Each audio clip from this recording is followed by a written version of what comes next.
عليكم ورحمة الله وبركاته. النهاردة معانا قصيدة ارفع راسك فوق انت مصري، أيام الثورة النظيفة، أيام 25 يناير، أيام ما شلنا الدكتاتور. ومنزلها برضه في كتابي وثنيات ورومانسيات، بس ما أسعدنيش الحظ اللي أنا أقولها لكم إلا اليومين دول. قول ارفع راسك فوق انت مصري، جوع تحميها تاني عشان انت أصلي حضارة 7000 سنة، أبويا آدم وأمي حواء، مسلم ومسيحي بتجمعنا دولة، ورسولنا عليه الصلاة والسلام قال لنا الدين المعاملة. في كل شارع وفي كل حارة أحمد وحنا بيحرسوا العمارة، ويفتشوا العربية ويفتحوا الإشارة، وفي الجيش يحبوا بعض ويخمسوا في سجارة.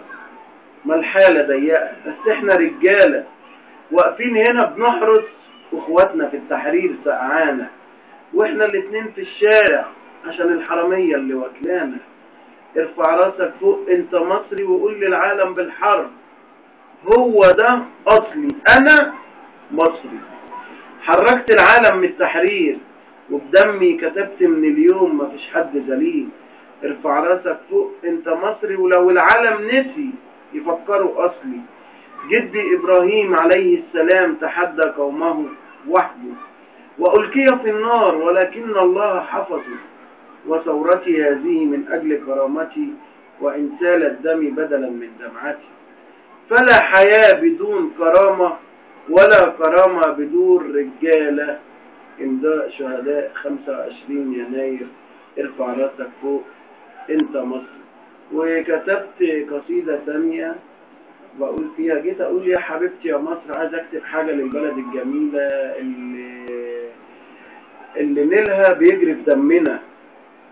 بقول جيت اقول يا حبيبتي يا مصر، لقيتها اتقالت واتغنت. جيت اقول احلى بلد بلدي، لقيتها اتقالت واتغنت. جيت اقول مصر هي امي، لقيتها اتقالت واتغنت. فعايز اكتب حاجه للبلد الجميله دي، لا تكون اتقالت ولا اتغنت.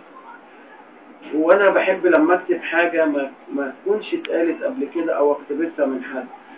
بقول مصر حبيبه الملايين، مصر حبيبة الملايين، واجدع ناس المصريين، وذاكرها رب العالمين.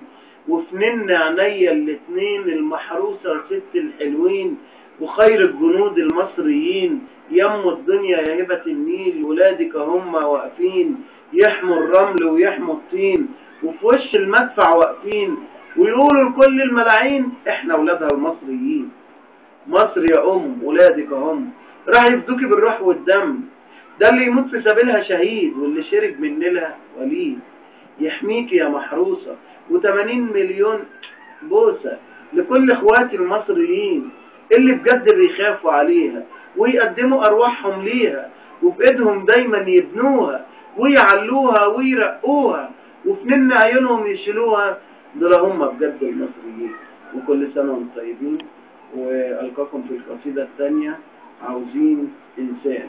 والسلام عليكم ورحمة الله وبركاته.